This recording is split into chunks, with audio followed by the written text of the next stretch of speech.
The CBS Radio Mystery Theater presents... Come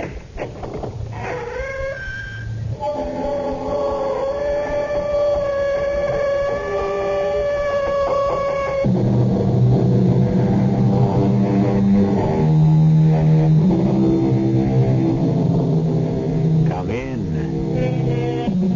Welcome. I'm E.G. Marshall. Our tale is all about dying.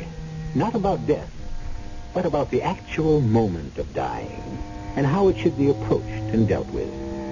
I think a lot about the moment of dying. My own, of course. I picture myself in a beautiful and rather picturesque bed. Something I don't own at the moment, but I have time. I'll get around to it. My lovely wife, who will survive me, holding my feeble hand. My children at the foot of the beautiful bed looking at me tenderly, and me looking fondly at them and saying softly, good heavens, what will I say? I've been so busy setting the scene, I haven't got around to thinking of anything to say. Aren't you coming? I can't. Why not? It's easy. I can't. Not right now. But you'll love it here. Later, maybe. Maybe later. But when? As soon as I'm finished here, I guess. But you are finished, my friend. Don't you know that? Not quite. Not quite finished. Not quite yet. Oh, but you are finished.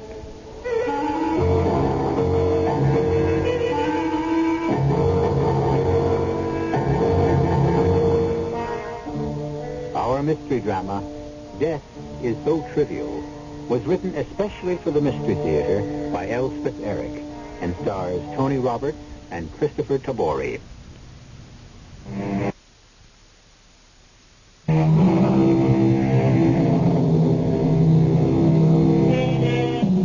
It seems most strange to me that men should fear seeing death, a necessary end, will come when it will come.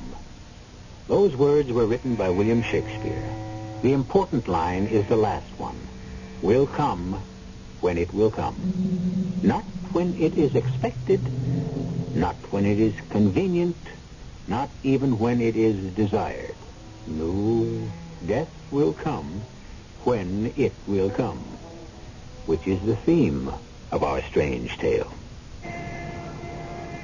There I was, walking to work as usual, taking deep breaths to expand my lungs, noting the time at regular intervals to be certain I'd arrive at the library on the dot, waiting for every street crossing light when...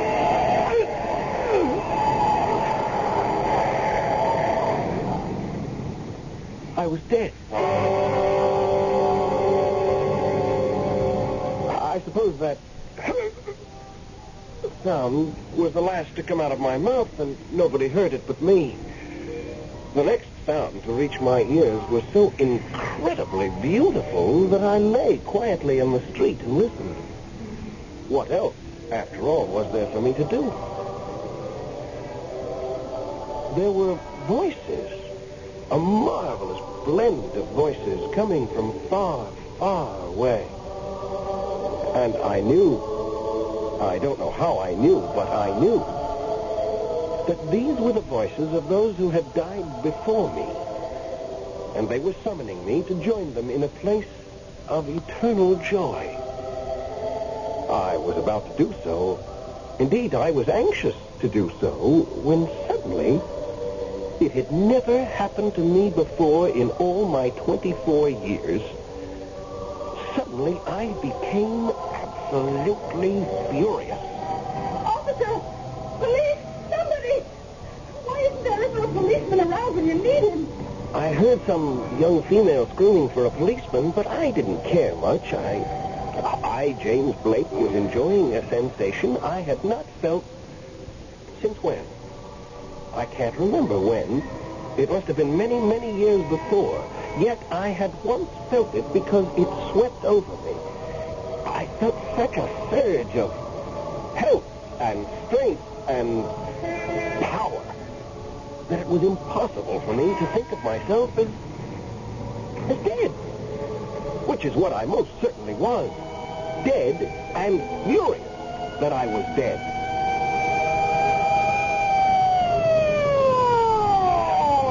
I saw the whole thing. That man driving the car, that crazy man, I saw him. He was doing 60 miles an hour at the very least. He went right smack through the red light. He never slowed down, let alone stop. I think he was drunk. He must have been driving like that. One of those expensive sports cars. I think it was yellow. Yes, I'm positive it was yellow. Unfortunately, I didn't get the license number, and this poor man, he really is dead, isn't he? Are you going to take him to the morgue? I listened with a sort of detached interest.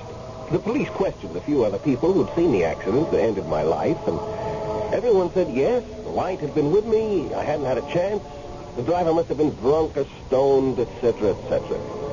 It all seemed very unimportant, and I was completely absorbed in my own new sensation. Deep, implacable anger. What's the ambulance for? Oh, you're going to take him to the city hospital? You think there's a chance? Oh, I hope so. But he certainly looks dead to me. Still, if there's any chance at all... I watched them, put my used-up body in the ambulance, and I knew everyone would do his duty. I didn't care. I knew I was dead, and I was furious. Oh, I certainly hope there's a chance for him. I do hope so. There I was, all alone, somewhere between heaven and earth, without even my body to hold me in place.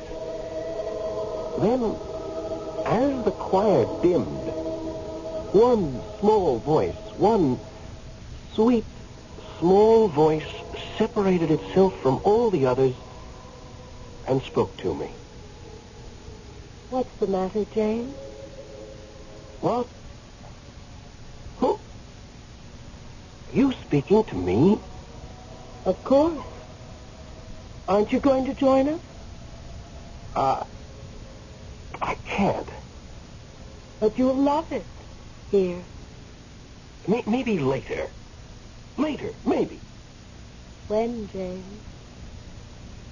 Soon as I'm finished here, I guess. But you are finished.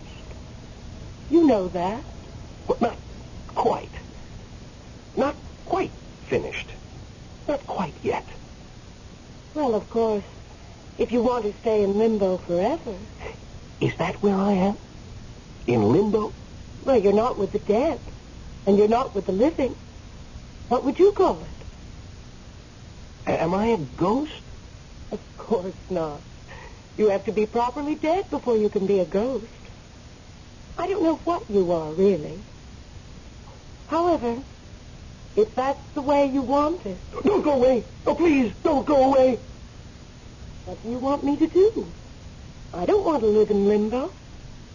Couldn't you sort of stick around a while? What for? I need someone to talk to right now. You're a funny one, you are. What's so funny about me? Most people in your situation, which I might remind you is scarcely unique, can't wait to join us. You keep hanging back. For some reason I can't fathom. I want to join you, especially now that you and I have met. Well, sort of met. Why don't we really meet? Why not, James? You seem to know my name, but I don't know yours. We don't bother much with names here. When I was alive, they called me Cynthia. What a beautiful name. Cynthia. I do want to join you. Then why don't you? Because I'm so angry. I don't want you to see me for the first time all riled up like this. I'm not like this, really. Never have been. Well, if you want to stay in limbo indefinitely... Cynthia, how can I explain it to you so you'll understand? It's the senselessness, the pure, utter idiocy of it. I don't know why, but suddenly I can't stand it. I suppose because it happened to me. I know people have to die, but not so trivially. Not because somebody ran through a red light. Not for that. It's been known to happen.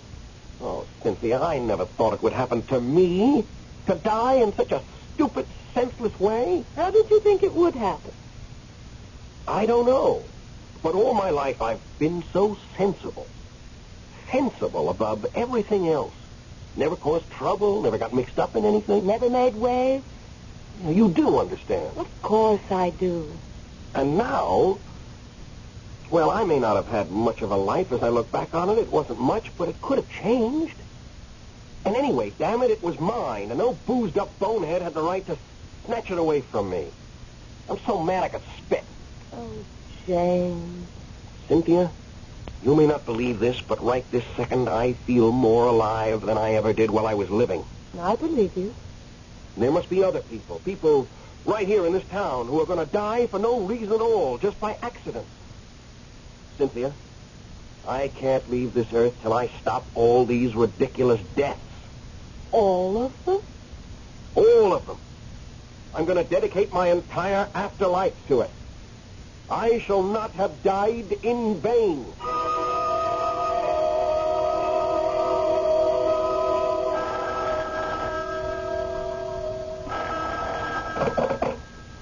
Medical examiner's office, Dr. Crowley. Crowley, this is Dr. Hatch. Glad you're there. I came in early. First day on the job, you know. Yes, I know. And that's why I hate to tell you, but you may have to go it alone. You said alone? You're not coming in? Well, my wife's not well. Oh, I'm sorry. There may be nothing serious. But on the other hand, you'll be able to manage, won't you? Oh, I think so. Nobody's been brought in yet. Uh-oh. Spoke too soon. Looks like a dead one to me. Put them on the table, boys, and let me have the report. Run over by an automobile, Dr. Hatch. Looks like a dead one to me. Well, you know the procedure, Dr. Crowley. Just forge ahead. Yes, sir, I will. I'll be in as soon as I feel I can leave my wife. Oh, Dr. Hatch. Yes? Yes, what is it? Maybe this one isn't dead after all. I can't see any signs of respiration, but on the other hand, he looks... Looks how? So angry, Doctor. I better get to him right away. I never saw anybody look so angry. You must be alive. Nobody could be dead and look so enraged.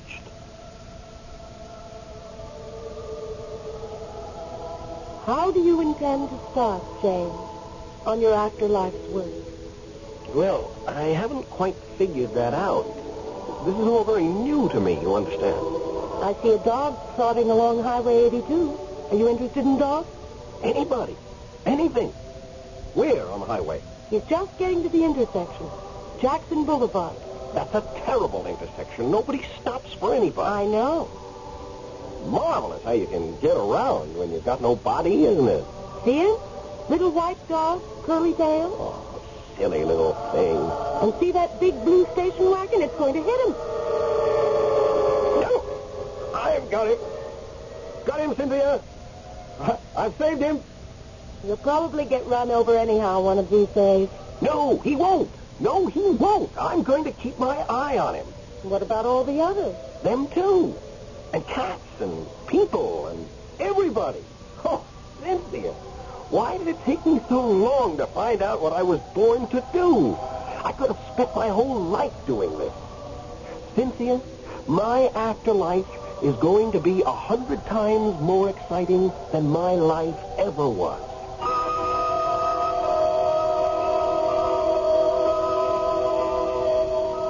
I don't understand you at all, my friend. Your facial muscles should be completely relaxed. Come in. Oh. I know I'm not supposed to be here. No, you're certainly not supposed to be here. Yes, but I saw the accident, and I was interested. The officer said they'd bring him here. Is that him? Look, you can't come in here. I just want to know if there's any hope. May I, please? There's no hope. Yes. That's him. He's dead. Oh, my gosh. What is it? He's moved. He's moved. I didn't see him move. No, I mean, when you knocked at the door. I was trying to find his pulse. There wasn't any. His arms were straight down at his side. Now look at them. Of course, his chest, like he was hugging something. Or carrying something. This man can't be dead. He can't be.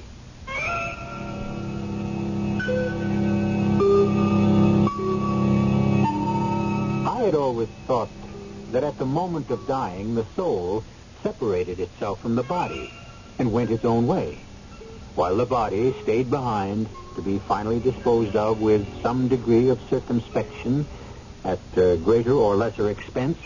But what if a particular soul is too stubborn to leave the body it has inhabited for so long?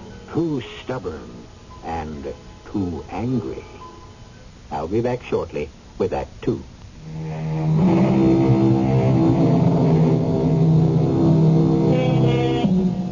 Our hero, James Blake, appears to be leading a double life, in spite of the fact that he is dead. His spirit is floating in the ether between heaven and earth, pausing only long enough to save some innocent from accidental demise, while his body lies on a slab at the city hospital, watched with both horror and fascination by a nervous intern and a young girl. He doesn't look mad anymore.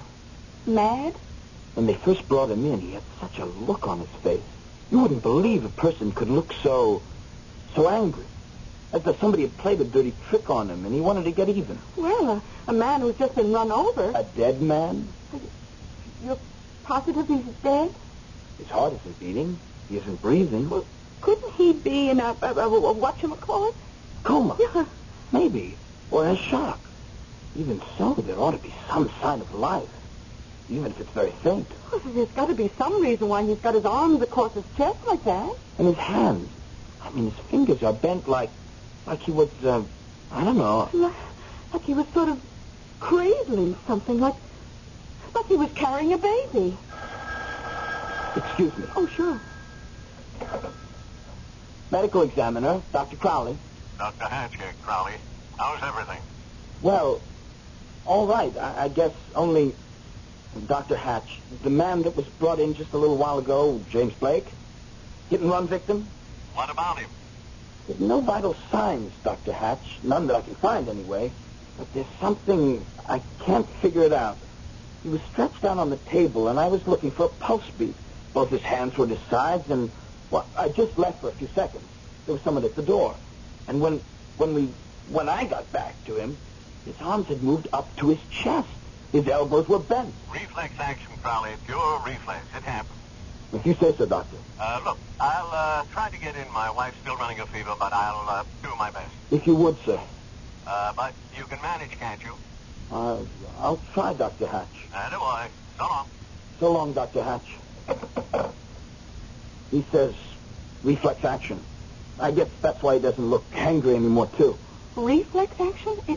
In his face? Well, there are muscles in the face, you know, plenty of them, plenty, believe me. Oh, well, Dr. Crowley, I know you're upset. I'll be all right. I'll manage. Look, while you were on the phone, something happened. What? Well, what happened now? His arms moved. Again? Let me see. Now they're stretched out. Out to the side, like he was flying. Oh, floating. Like a free fall with a parachute. Oh, gliding. I think his arms are moving a little, sort of waving. No, they're not. No, they're not moving. Oh? It's not possible for his arms to be moving or waving or anything. Look, Dr. Hatch is going to try to come in. Oh. He said so. He might get her any minute. Meantime, I'll manage. Somehow, I'll manage.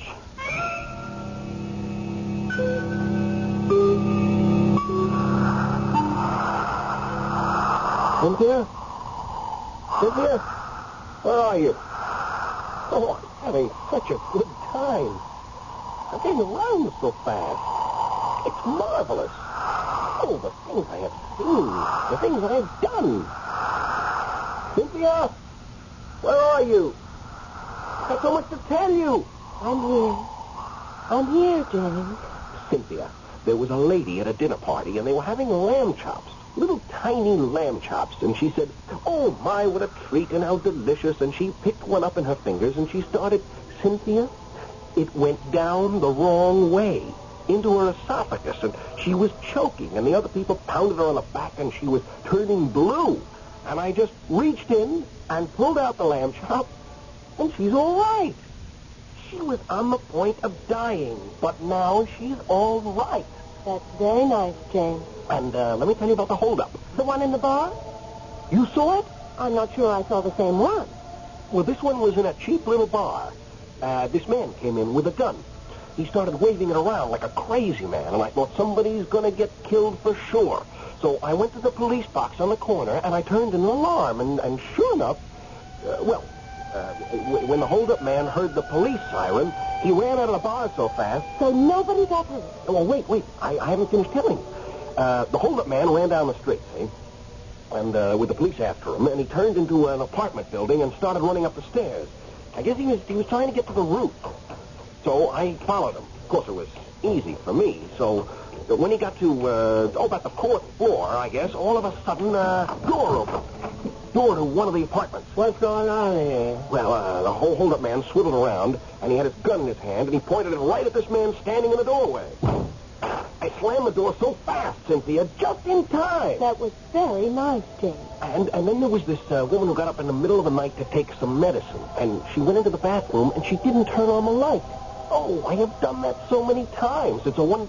Well, anyway, she took the wrong medicine out of the medicine chest, the wrong bottle, a bottle full of something that would have killed her. I knocked it out of her hand. She thought she was just clumsy, but she did turn on the light, and then, well, imagine how she felt. I can imagine. And imagine how I felt. James, listen. I haven't given you a chance to say anything, have I? It's just that I am having such a wonderful time, leading such a wonderful life. What did you want to say, Cynthia? I said listen. I am listening. Don't you hear it? Yeah, hear what? That jetliner is in trouble, James. I hear it. I hear it. 258 people on that jetliner. I see it. I see it. I'm coming. Wait for me. I'll get there.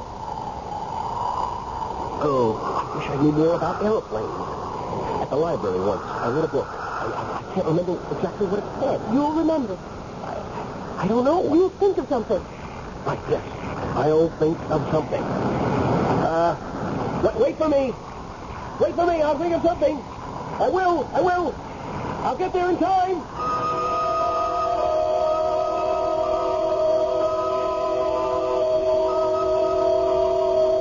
Dr. Crowley, his fingers have been behaving very peculiarly.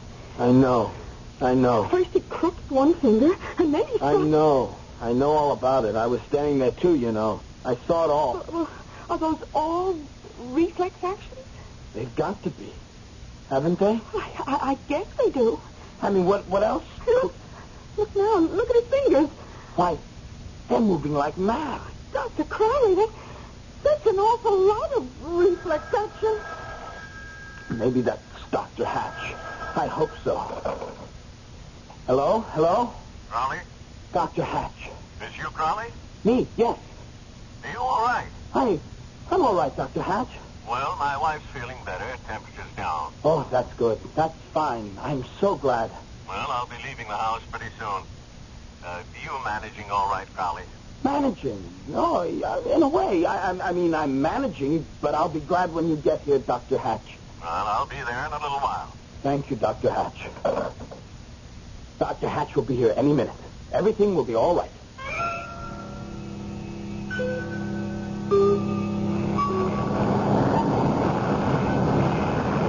I hope this is right, what I'm doing. It's bound to be, James.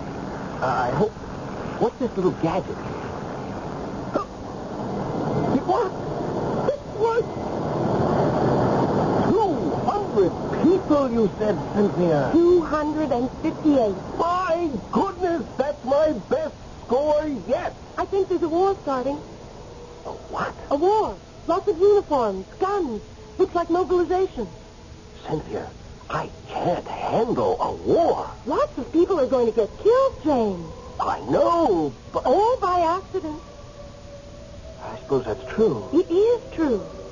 But to save everybody from getting killed in a war, Cynthia, I'm only one spirit. I'm all by myself in this thing. Well, maybe there won't be a war. I just couldn't handle it by myself. Maybe it won't happen. If I just had some help. Well, if you did, maybe you could save all the people who are starving. Starving, you said? You mean starving? Starving to death? Millions of them. But I can't. Why are they starving? Well, maybe it's the weather. Maybe it's, too much food in one place, not enough in another. I don't know, James. I can't change the weather. I can't take food from one place and put it in another place. Cynthia, I'm all alone. Then come join us, James. I can't. Not just yet, Cynthia. I can't. Not yet.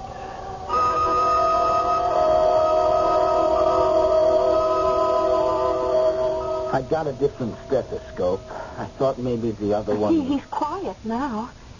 There's no heartbeat. None at all. It wasn't the stethoscope. Oh, he's really dead, all right. For a minute I thought it was me. Thought I was losing my hearing. When I couldn't find any pulse, I thought, maybe I've gone numb. Some fright or nervousness or something. Are you still nervous? Well, not as nervous as I was. Now that he's stopped all that. Oh, reflex action. Well, he's very quiet. Very quiet. After all, he's dead. Yes, I suppose he is. You suppose? He is dead. Oh, I know that, but... But what? What? What are you staring at? His face. What about his face? Well, look at it. He looks very, very peaceful. Just like the way he's supposed to look. The way all dead people are supposed to look. I know, but look closer. Look at his eyes. Did you ever see a dead person who was crying?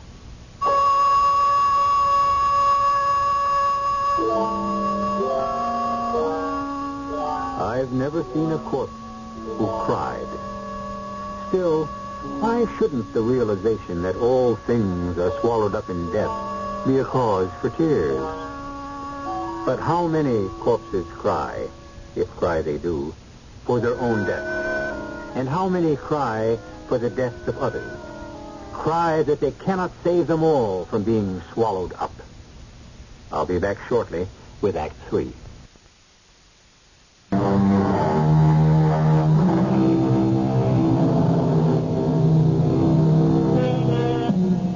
We left the body of our hero, James Blake, age 24, lying prone on a table in the headquarters of the medical examiner's office at the city hospital, while the spirit of that same James Blake floated through the great spaces between this world and the next, bound on a great mission to rescue all those destined to die as he had died by sheer accident. He hasn't moved for quite a while. And he isn't crying anymore, Dr. Crowley. Do you think I ought to wipe his eyes?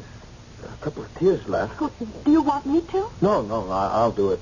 After all, I'm the attending physician. How am I going to explain? Maybe you won't have to explain anything. He's very quiet. I wouldn't know how. I wouldn't know what to say. Dr. Hatch would think I freaked out. Look, why don't you go get a drink? It might help. A drink? I'm on duty. Well, at least go get yourself a cup of coffee. I think it would do you good to get out of here for a few minutes. Oh, what if Dr. Hatch... Oh, well, I'll tell him something. What could you possibly tell him? Who would you say you are? Well, I'll say I'm your fiancé. Oh, by the way, my name is Daisy. My name's Fred. Well, go on, Fred. Go get yourself some coffee. You need it. Oh, well, I'll be right down the hall. The nurse's station. There's a coffee machine. Call me if he does anything. I will. Don't worry. I know he's dead. I'm positive of that. But, well, you know. I know. Well, run along. Oh, I really appreciate this, Daisy. That's all right, Fred. Why were you crying, Mr. James Blake? What made you so unhappy? First you looked angry, and then you looked almost pleased. And then you cried, followed you here. I was the one who called the police, and they called the ambulance. I never saw you when you were alive, but I've seen you almost constantly since the moment you died. Oh, please, tell me why you were angry. Tell me why you were pleased. Tell me why you cried. Oh, please, tell me, Mr. Blake. Oh, I better answer. Yes? You wish to speak to? Dr. Crowley, this is Dr. Hatch. Oh, yes, Dr. Hatch. Well, Dr. Crowley had to step out for a minute. He'll be right back. He said to tell you if you called or if you came in. Tell him I'm just about to leave the house, and I'll be there about 10 or 15 minutes. Oh, I'll tell him. Oh, please, James Blake, please tell me why you cried.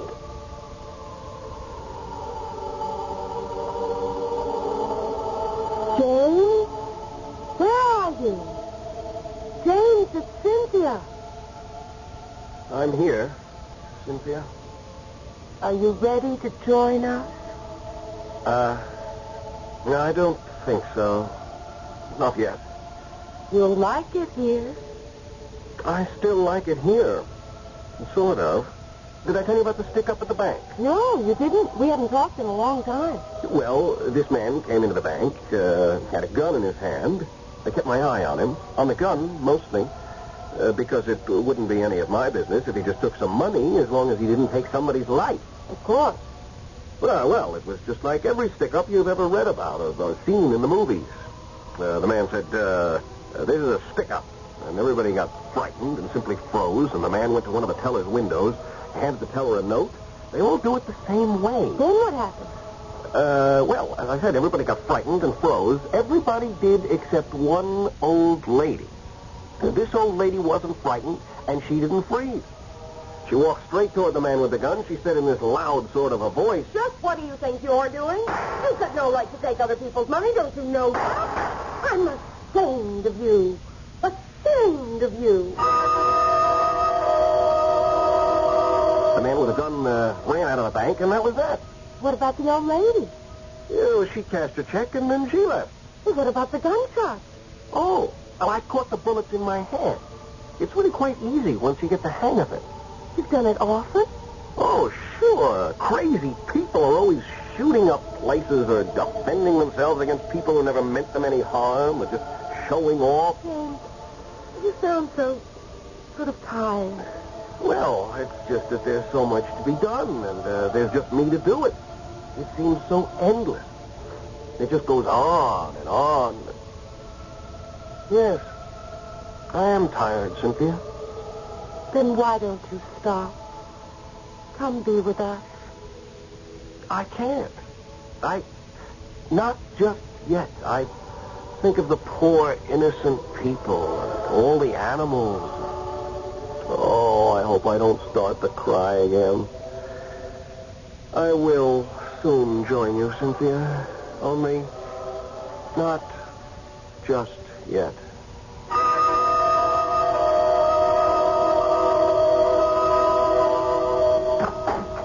I brought some coffee back for you. Oh, thank you, Fred. How is he? Oh, he's been very quiet. Oh, Dr. Hatch called. He says he'll be here soon at 10, 15 minutes or so. That's good. He moved his hand. Yeah. Just now, he moved his hand. He's doing it again. He looks as though he's catching flies. I thought you said he was quiet. Well, he was. Oh, there he goes again. Sort of snatching at things. 3 times. Don't tell me that's reflex action. Not after all this time. But then, what is it? How do I know? It must mean something. The man's dead. How can it mean something? Oh, I don't know, but I wish it did. I thought for a minute that he was going to cry again. No, he hasn't cried again, but... Oh, Fred, he looks so sad. I never thought anybody looked so sad.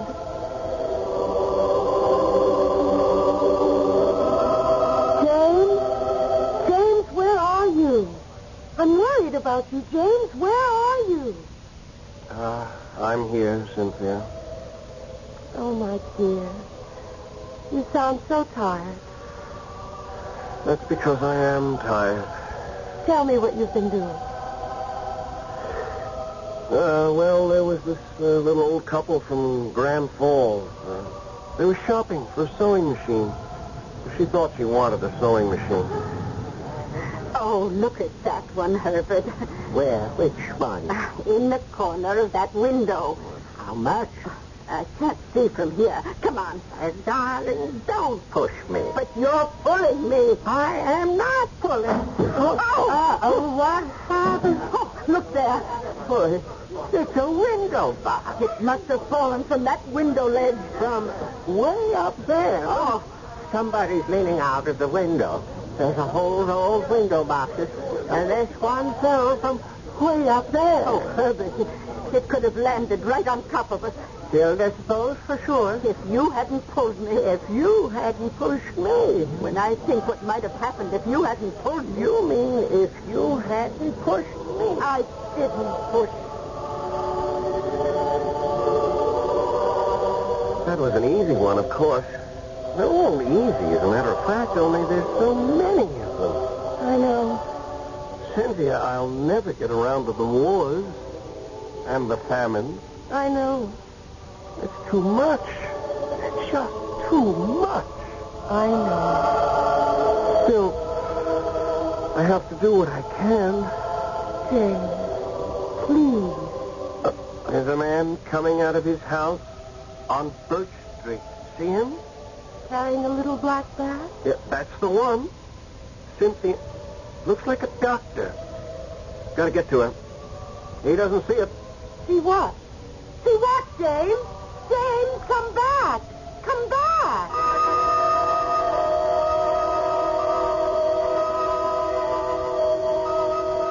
I've checked everything for the umpteenth time. I'm positive he's dead. Imagine. I even did that old-fashioned trick of holding a mirror in front of his mouth to see if it would cloud up. Well, Dr. Hatch will be here soon.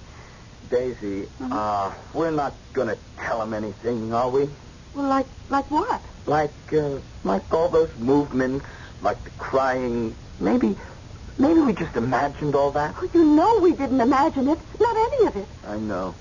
But it is the sort of thing you have to have seen before you'll believe it. And Dr. Hatch didn't see it. He wasn't here. Morning. Morning. Sorry to be late, Crawley. That's all right, Dr. Hatch. Doctor, this is Daisy. Oh, well, Fred said I could stay here.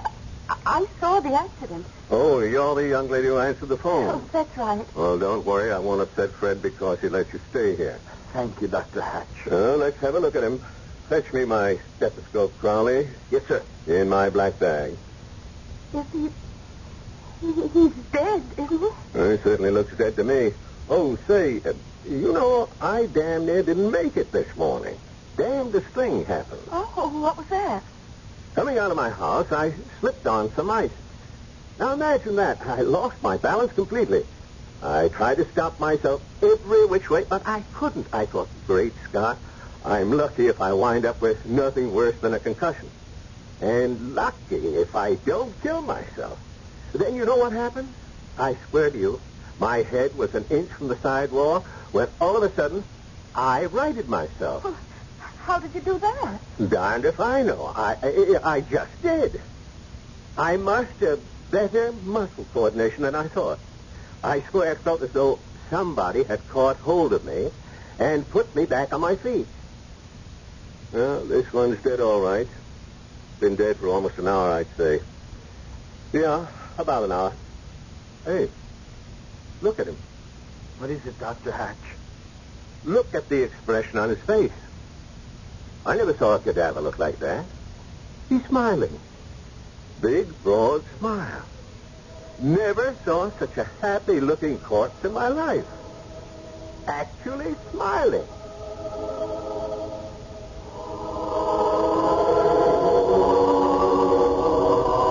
Cynthia? Cynthia? Right here, Jane. It's wonderful to see you, Cynthia. After all this time. It's wonderful to see you, Jane. Is this where we're going to live? This is where we all live. It's beautiful. I knew you'd like it. I do like it. Cynthia, I tried. I really did try. I know you did, James. I helped a few people, Yes, you did. but I couldn't do it all alone. Nobody can. Cynthia, imagine a war where no one got killed. Yes. Imagine a world where nobody starved to death. You're smiling. Come along. They're all waiting for you.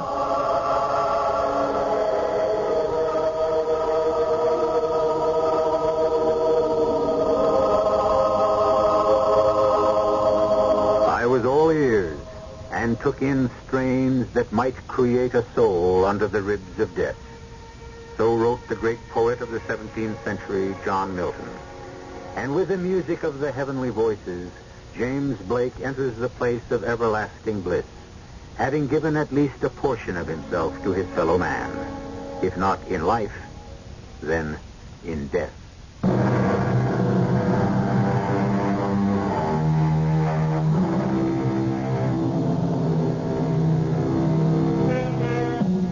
Who knows what happens to us when life has left us?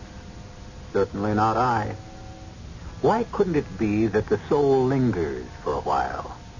As long as no one really knows for sure what the soul does when stripped of its body, why not pretend? Why not imagine that it leaves the body gracefully and a little regretfully, pausing to consider what it is losing before dashing off to see what it is gaining? Our cast included Tony Roberts, Christopher Tabori, Suzanne Grossman, Bryna Rayburn, and Dan Acco. The entire production was under the direction of Hyman Brown. And now, a preview of our next tale. Don't let me go there, Barney. To that place. Please, Rachel, don't talk like that. If I let go, bring me back. Oh, Rachel. You're so strong, you can do anything. You can do anything. Rachel. Promise. You'll bring me back. But, Rachel. Promise. Well, I... You're different from other people. Barney, you're wonderful. I know there are things you can do. Oh, Barney, promise. Well, I promise. And I'll help. I'll try as hard as I can to help. And the two together, we can do it. We can bring me back. Radio Mystery Theater was sponsored in part by imported Vigna Rosé wine. This is E.G. Marshall inviting you to return to our Mystery Theater for another adventure in the macabre. Until next time, pleasant dreams.